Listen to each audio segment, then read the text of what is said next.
Chapter 14. The Black River.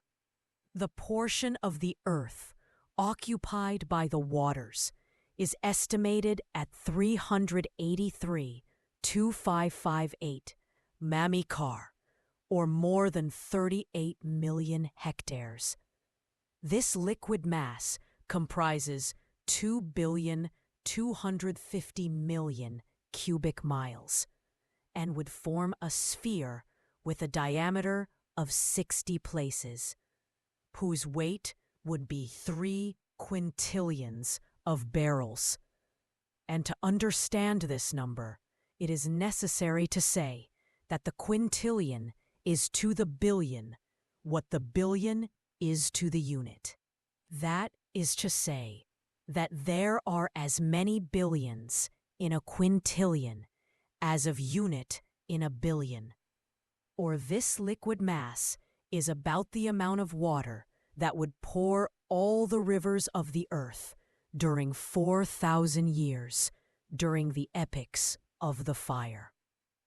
Then, gradually in Silurian times, mountain peaks appeared, islands emerged, disappeared under partial deluges, showed again, formed continents, and finally the land fixed geographically into 5 large parts: the glacial ocean Arctic, the glacial ocean Antarctic, the Indian Ocean, the Atlantic Ocean, the Pacific Ocean.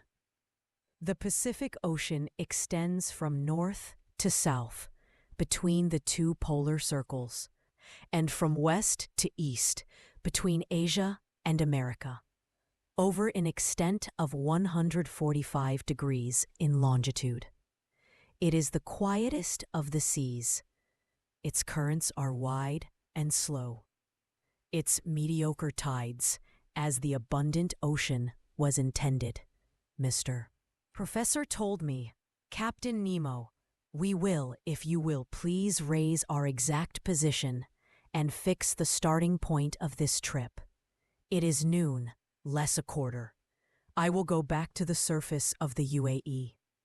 The captain pressed 3 times an electric stamp. The pumps began to drive water from the tanks. The needle of the manometer, marked by the different pressures, the upward movement of the Nautilus. Then it stopped. We arrived, said the captain. I went to the central staircase that ended at the end. Platform. I climbed the metal steps, and by the open panels, I arrived on the upper part of the Nautilus. The platform emerged of 80 centimeters. Only the front and the rear of the Nautilus presented this fusiform arrangement, which made it precisely compare to a long cigar.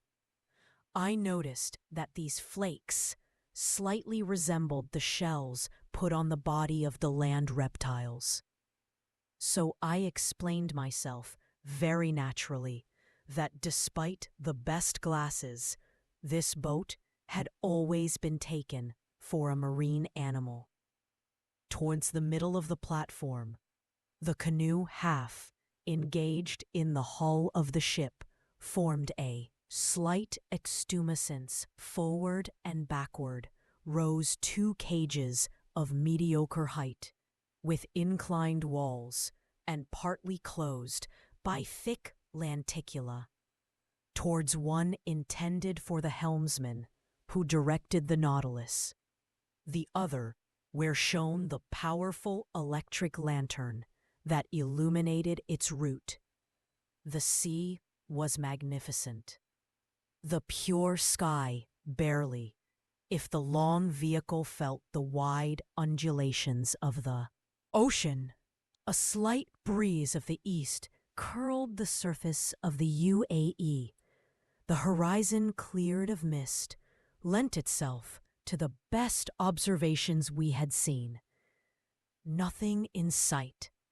Not a pitfall, more than an islet of Abraham Lincoln. The immensity, equipped with his Captain Nemo sextant, took the height of the sun, which was to give him his latitude. He waited for a few minutes that the star came to flush the edge of the horizon. While he observed, not one of his muscles twitched, and the instrument would not have been more immobile in a hand of marble. "Noon," he said. "Professor, when you will, I cast a last glance on this sea, a little yellowish Japanese landings, and I went down to the grand salon. There the captain made his point and calculated chronometrically his longitude, which he controlled by previous observations of hourly angles. Then he told me, 'Sir X, we are by 10 minutes of longitude west of which meridian?' I asked, strongly, hoping that the answer of the captain would perhaps indicate to me his nationality. 'Sir,' he answered me, 'I have various chronometers adjusted on the meridians of Paris and your Greenwich honor. I will use the one of Paris.' This answer did not teach me anything. I bowed, and the commander resumed. 37 degrees and minutes of longitude west of the meridian of Paris, and by 30 degrees and 7 minutes of latitude north. That is to say, about 300 miles from the coast of Japan. It is today, November 8th, at noon. That begins our voyage of exploration under the waters. God keep us," answered.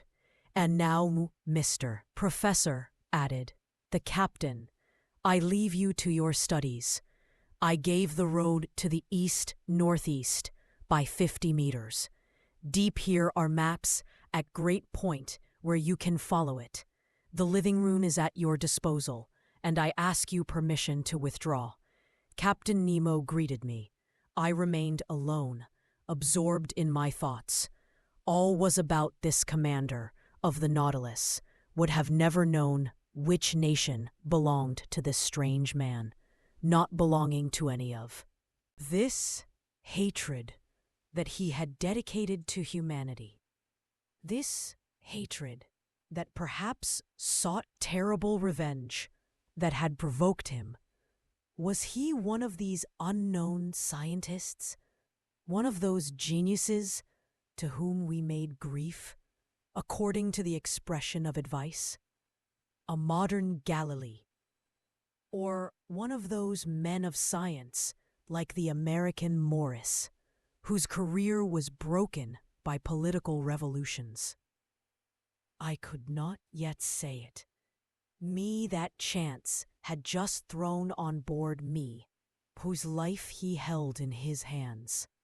He welcomed me coldly, but hospitably. Only he had never taken the hand that I was holding out to him. He had never held his hand for an entire hour. I remained immersed in these reflections, seeking to unravel this mystery, so interesting for me. Then my eyes fixed on the vast planisphere spread on the table, and I was placed on the same point where the finger crossed longitude and latitude. Observed, the sea has its rivers, like the continents. These are special currents, recognizable by their temperature, to their color, and of which the most remarkable is known as the current of the Gulf Stream. Science has determined on the globe the direction of 5 main currents, one in the North Atlantic, a second in the South Atlantic, a third in the North Pacific, a fourth in the South Pacific, and a fifth in the South Indian Ocean. It is even probable that a 6th current existed formerly in the North Indian Ocean, when the Caspian and Daryl Mothers united at the Great Lake of Asia, formed only one and the same body of water, or at the point indicated on the planisphere, took place one of these currents, the Curragh of the Bull, Japanese the Black River, which leaves the Gulf of Bengal, where the heat, the perpendicular rays of the sun, of the Molassic, crosses the Strait of Asia, extended, rounded off in the North Pacific to the Aleutian Islands, carrying trons of cannaberries and other native products, and cutting by the pure indigo of its warm waters with the waves of the ocean. It is this current that the Nautilus was going to travel. I followed him with the gaze. I saw him lose himself in the immensity of the Pacific, and I felt dragged with him when Ned Land and Conse appeared at the door of the living room. My two brave companions remained petrified at the sight of the wonders piled in front of their eyes. "Where are we? Where are we?" cried the Canadian. "At the Museum de Quebec. Please, mister, reply advice." "It would be rather at the Hotel of the Sommerard." My friends replied by giving them a sign of entry. "You are neither in Canada nor in France, but on board the Nautilus, and at 50 below sea level." "I have to believe, sir, since the gentleman said," he replied advice.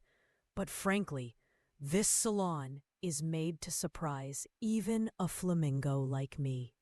Surprise you, my friend, and look, because for a classifier of your strength, there is something to work here." I did not need to encourage advice. The brave boy, leaning over the windows, was already whispering words of the language of naturalists, class of gastropods, family of buxonoids, genus porcelain, species of Cyprus, Madagascarensis, and etc.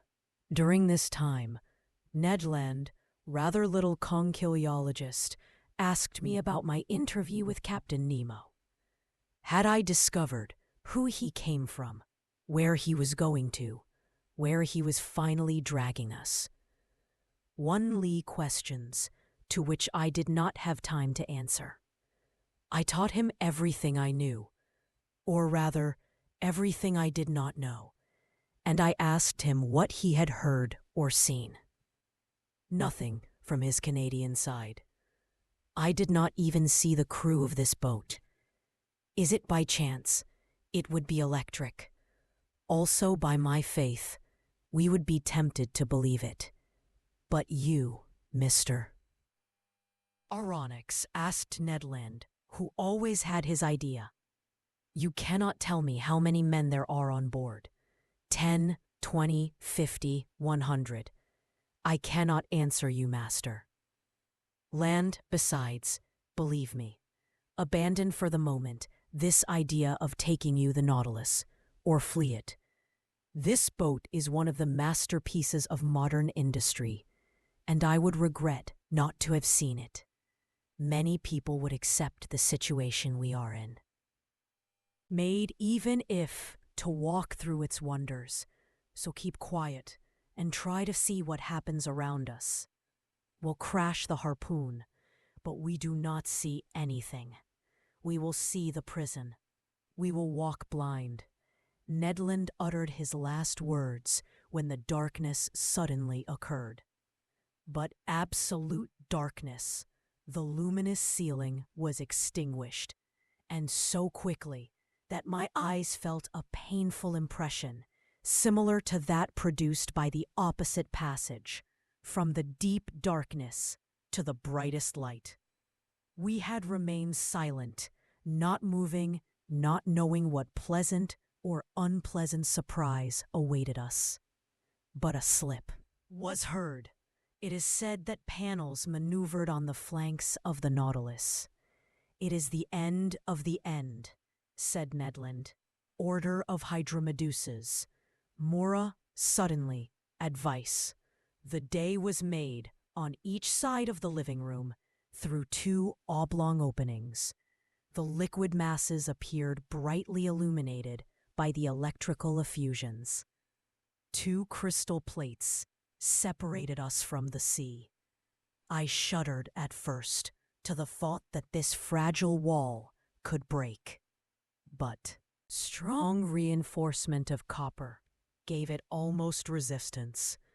The sea was clearly visible within a mile radius around the Nautilus. What a spectacle the pen could describe! Who could paint the effects of light through these transparent and the sweetness of these successive degradations up to the lower and upper layers of the ocean? We know the diaphaneity of the sea. We know that its clarity prevails over that of the rock water, the mineral and organic substances it holds. In suspension, even increase its transparency in certain parts of the ocean in the West Indies. 145 meters of water let see the sandbed with a surprising sharpness, and the penetration force of the solar rays seems to stop only at a depth of 300 meters. But in this fluid medium that the Nautilus traveled, the electric brightness occurred even within the waves. It was no longer ... luminous water, but liquid light, the hypothesis of Ehrenberg, who believes in a phosphorescent illumination of the seabed. Nature has certainly reserved for the inhabitants of the sea one of these most prodigious shows, and I could judge here by the 1 LE play of this light on each side.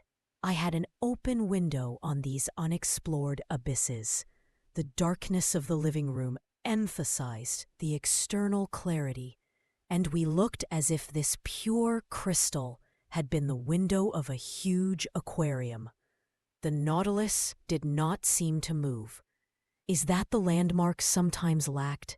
However, the lines of water divided by its spur flew before our eyes with an excessive speed.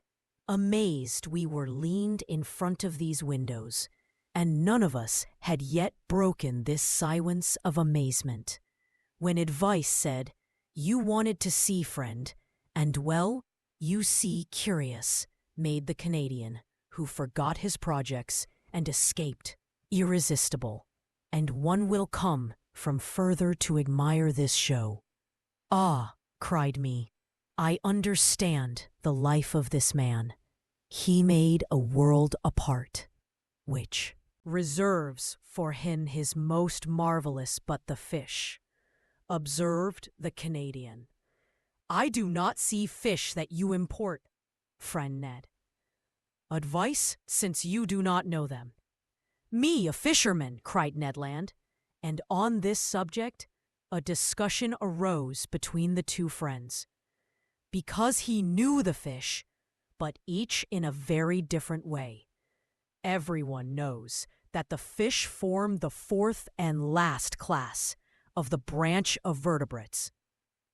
They were very rightly defined, vertebrates with double circulation and cold blood, breathing by gills, and intended to live in the water.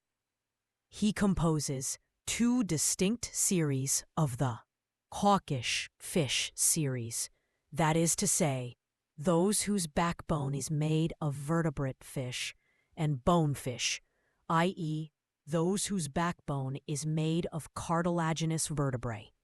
The Canadian may have known this distinction, but counsel knew much more, and now befriended Ned. He could not admit that he was less educated than he. Also says, "He, friend Ned, you are a killer of fish, a very skillful fisherman. You have taken many of these interesting animals, but I will bet you do not know how they were classified." If seriously answered the harpooner, "We classified them as fish that is eaten, and fish that is not eaten." Here a distinction of greedy, answered Advice. But tell me if you know the difference between bony fish and fish cartilag. Perhaps? Well, Advice and the subdivision of these two great classes. I do not doubt, answered the Canadian, and well Amede, listen and keep the bony fish subdivided into 6 primo orders, Acantopterygians, whose upper jaw is complete, mobile, and whose gills affect the shape of a comb. This order includes 15 families, that is to say, the TR4 of the known fish type. The common perch, quite good to eat, replied Ned Land. Second duo, resumed the abdominal Advice, which have the ventral fins suspended under the abdomen and behind the pectorals, without being attached to the UAE of the shoulder.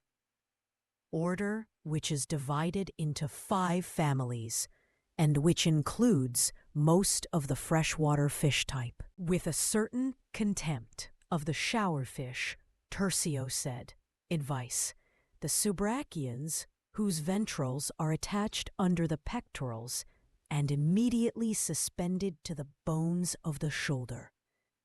This order contains 4 families, type Limande, Turbo, Sole, and etc.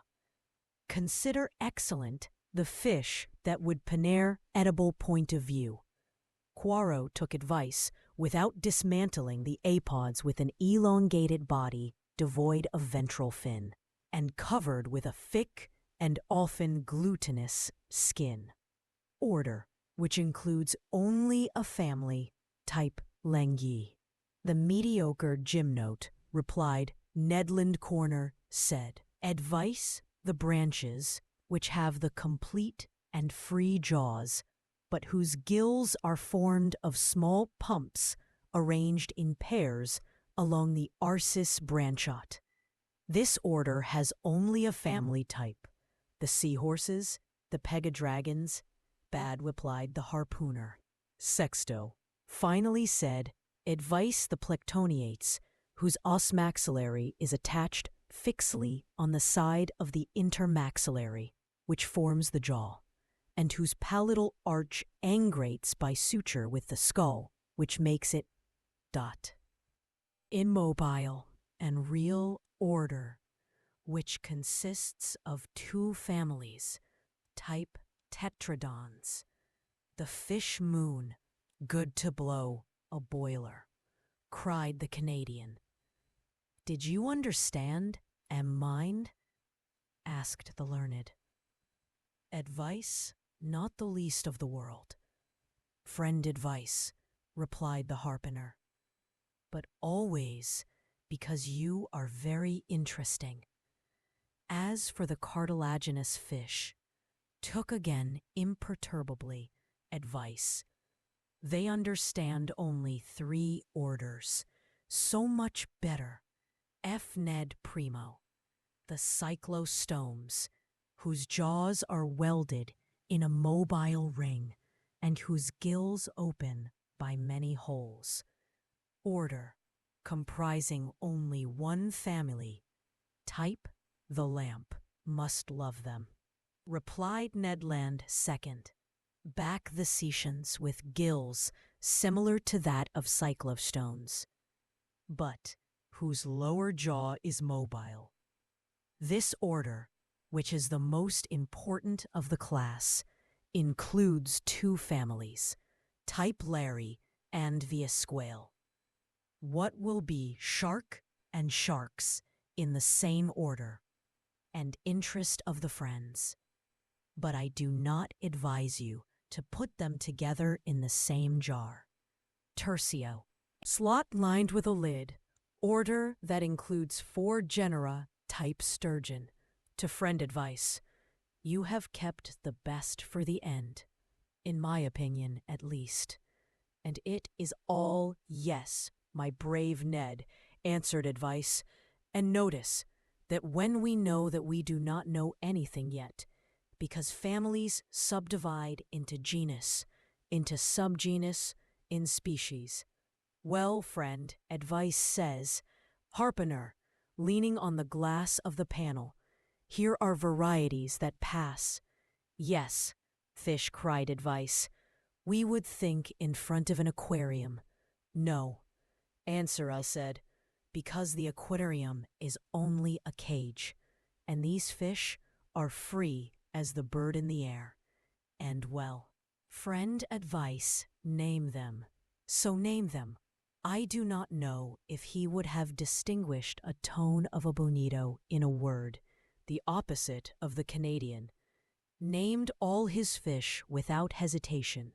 A baluster had, I said, and a Chinese baluster, replied Ned Land. Kind of balusters, family of clariderms, order of plectoniates. Murmured advice decidedly. To them 2N and advice would have made a distinguished naturalist. The Canadian had not been mistaken. A troop of compressed body balusters with grainy skin, armed with a needle on their dorsal, played around the Nautilus and waved the 4 rows of piquan that bristle each side of their tail. Nothing more admirable than their gray envelope over white underneath, whose golden spots flickered in the dark between the rollers. True as a tablecloth, abandoned to the wind, and among it, I saw, to my great joy, this yellowish Chinese in its upper part, tender pink under the belly, and equipped with 3 prods behind its eye, rare and even doubtful species, as much of the Acipede as had never seen it, that in a collection of Japanese drawings for 2 hours, a whole aquatic army escorted the Nautilus in the middle of their games of their good, while they rivaled beauty of brightness and speed.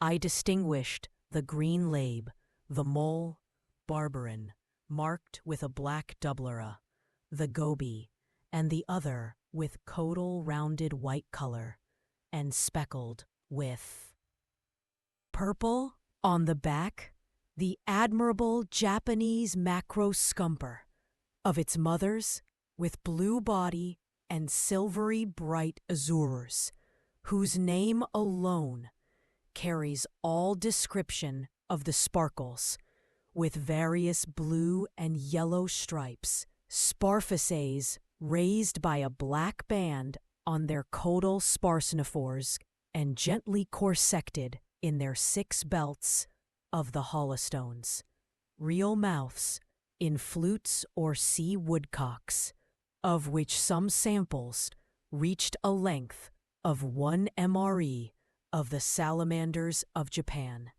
of the horned morays, long snakes of 6 feet with lively eyes and small and with the vast mouth bristling with D.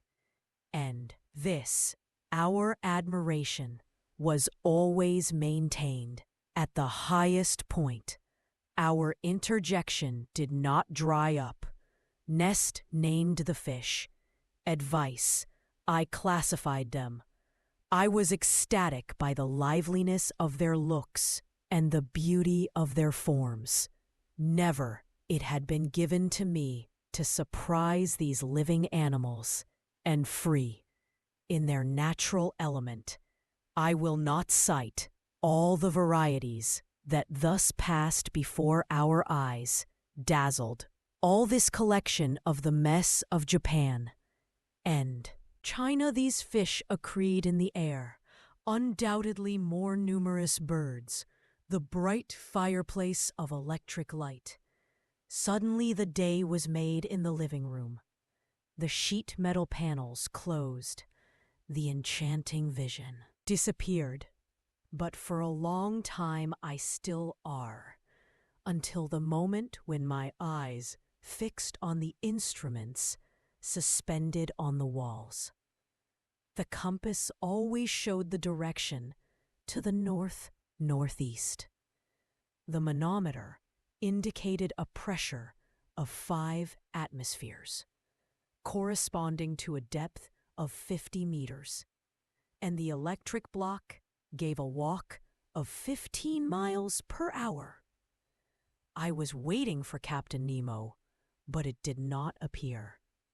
The clock marked 5 age. Ned Land and Advice returned to their cabin. I returned to my room. My dinner was prepared there. It consisted of a soup with turtle, made of the most delicate squares of a surmullet with white flesh, a little laminated, whose liver prepared apart from a delicious meal, and fillets of this meat. The flavor seemed superior to that of the salmon. I spent the evening reading to write, to think. Then the sleep gained me. I lay on my layer of oste, and I fell asleep deeply while the Nautilus slid through the fast stream of the river.